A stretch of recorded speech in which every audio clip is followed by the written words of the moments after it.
Let's dive into a world where one company could decide the fate of millions. The British East India Company wasn't just any corporation, it was a monstrous force in history. Can you imagine a company ruling over a vast population with its own power? It was the engine behind major global changes. What fascinates me is how it all began.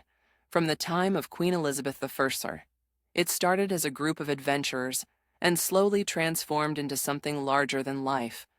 Their journey from pirates to powerful rulers is quite a captivating one. Indeed, it is astonishing to think of the sheer size and influence this company held.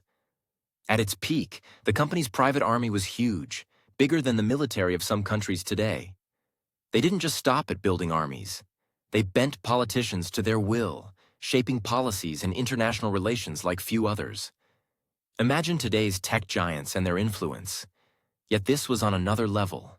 Their power stretched far into places like India and China, leaving grand impacts that still resonate in today's world. The reach and impact of this company were truly global. Let's rewind time and step into Tudor England, a period of fascinating economic ideas.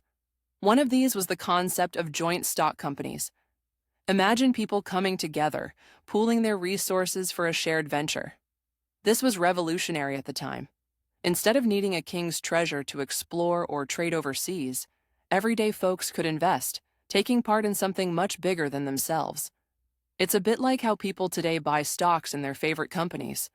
This economic shift was a game changer for England. Absolutely. And this innovation came at a perfect time. England was eager to rival the mighty colonial empires of Portugal and Spain, who were already reaping the riches of diverse lands. These new joint stock companies meant that England could gather the necessary funds to send ships on long voyages across dangerous oceans. This collaboration wasn't just about adventure. It was a critical step for a nation trying to grow its influence and wealth in the world. For those listening, if you're interested in detailed transcripts of our discussions, consider clicking Join for our paid membership. It also supports our podcast immensely. Fast forward to the turn of the 17th century, and the birth of the East India Company comes to life. On the eve of a new era, in 1600, they received their royal charter, which offered them trade rights far and wide. This permission allowed them to operate between the Cape of Good Hope and the Strait of Magellan. It marked the start of a new chapter, where the company was poised to leave its mark on history with trade and power. Soon their ships were ready to sail, and the journey into the vast waters began. The East India Company's first voyages were aimed at the rich Malay archipelago, filled with spices and treasures. There, they managed to secure trading deals that paid off hugely, bringing back wealth and turning the heads of everyone back home in England. Their early success laid the groundwork for the company's rise as a dominant player in global trade, showing what private collaboration could accomplish. The British East India Company wasn't merely a part of the British government. Instead, it stood as its own colossal power. Imagine having the ability to govern regions and make decisions independently. It didn't report to the British Army. It had its own rules and goals. In India, this meant the company laid out its influence with little interference. It was such a force that its influence was felt across the Indian subcontinent and beyond. The company had its own private army, which was something extraordinary for a business. This army was substantial, capable of participating in wars without the need for the British military. They used their forces to protect and enhance their control over trade routes and resources. The sheer military strength they commanded was a testament to their ambition and also to the fears they instilled in local and foreign powers alike. Their independence extended to their ability to govern and pass legislation within the territories they controlled. They even minted their own coins, creating a unique power dynamic. These actions set the company apart as an empire in its own right, within the larger British Empire. It's fascinating to see how they maneuvered in political and economic spheres simply by making their own rules. Profit was the principal aim of the British East India Company, above any governance or development. Their activities in India and China weren't only about trade, but were aggressively focused on generating wealth for their shareholders. This relentless pursuit of profit had deep implications, leading to changes that affected cultures and economies of the regions involved.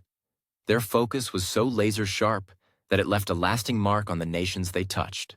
let's explore how the British East India Company drained wealth from India to enrich a distant land. The company's focus was squarely on profit, which meant extracting as much as they could from the regions they controlled. India, rich in resources, became the main target for their economic hunger. Precious goods and riches were shipped back to England, leaving India with a rapidly draining economy. This economic stash was not for the people of India, but for the shareholders back in Britain. This relentless focus on profit had terrible effects, especially during times like the Bengal famine. Under the company's watch, over 10 million people died from starvation while it continued to export local food resources for profit. This famine wasn't just a natural disaster. It was magnified by the company's actions. The social structure of India started falling apart as well, with local industries suffering and cultural traditions taking a massive hit. It wasn't just the land that was suffering, but the people and their way of life. Indeed, their governance was hardly present. The company didn't see itself as a ruler meant to care for its people. Its actions weren't about nation building or improving life in the regions it controlled. Instead, the sole purpose was wealth enrichment. They ignored the duties of governance, leaving behind a trail of neglect and destruction. This contrasts sharply with previous rulers of India, who, despite their own ambitions, at least had a stake in the stewardship and development of the lands they governed. Comparing them to past leaders, the company showed little interest in cultural or infrastructural development.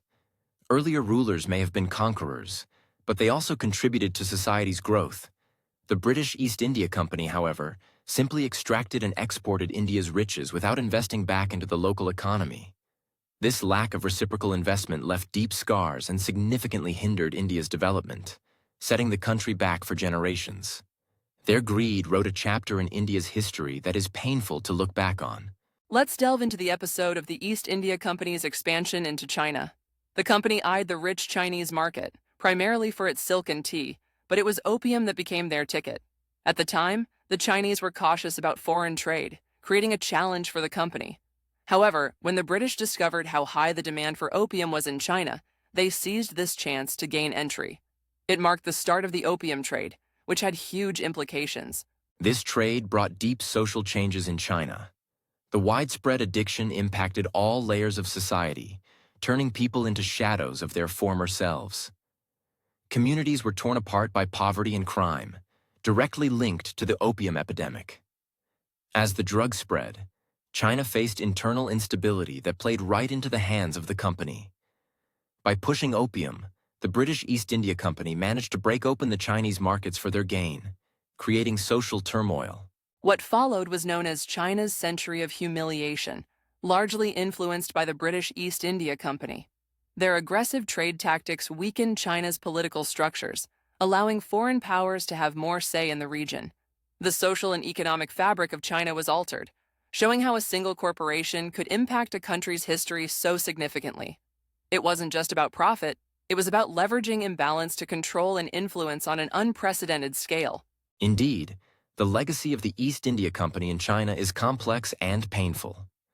Beyond the immediate economic gains, the cultural damage was profound. Chinese art, tradition, and values were eroded under the weight of foreign domination. Even today, China continues to address the outcomes of this period, striving to reclaim and redefine its cultural and economic position globally. It serves as a reminder of how business can have far-reaching consequences beyond just the ledger. As we continue, it's fascinating how the East India Company was more than just a trade endeavor. It was a complex empire. Unlike a regular company today, they had roles more similar to a government than one might imagine. The British government allowed them vast powers, including their own laws and military force. This independence is mind-blowing, considering that they operated internationally, often with little oversight from the actual government. Absolutely, and the influence was vast. The East India Company played a significant part in shaping British imperial history. They didn't just participate, they steered policies that fit their profit goals. Their actions overlay the history of Imperial Britain, intertwining in ways that affected both nations greatly. They acted almost like a state within a state, bringing global regions under their control, sometimes exceeding the reach of Britain itself. This empire within an empire idea paints a clear picture of their ambitious reach. While technically a corporation, they governed like an empire with the freedom of an independent power. It wasn't just about trade. They carved out dominions and ruled lands far from home, with all the complexities that came with that power. They issued their own money, held vast territories, and had to manage diverse regions, much thanks to the autonomy they were granted. Their lobbying in Britain put them in a unique position to influence political decisions, demonstrating their tactical engagement to align government policies with their interests. Their ability to sway politicians for their own gain shows how their empire's reach extended back to the corridors of power in Britain. This manipulation helped ensure their dominance in the regions they wanted to control, making them a significant, if unsettling, player in the narrative of empire. Picking up where we left off, let's delve into how global trade underwent a significant shift during the Age of Exploration. Historically, the spice trade routes were dominated by Muslim empires in the Middle East, controlling the flow of exotic goods to Europe. Yet, as sea routes were discovered, this dominance started to change. European nations, driven by high demand, began seeking direct pathways to these luxurious goods without the need for middlemen. A major turning point came with the daring voyages of explorers like Vasco da Gama. His journey around the Cape of Good Hope opened a new era for European navigation. This created a direct connection between Europe and the spice-rich lands of Asia. It was a groundbreaking event in global trade, opening new paths for European powers to sail directly to the east, bypassing traditional land routes entirely. The role of Portugal as a trailblazer in these explorations cannot be understated.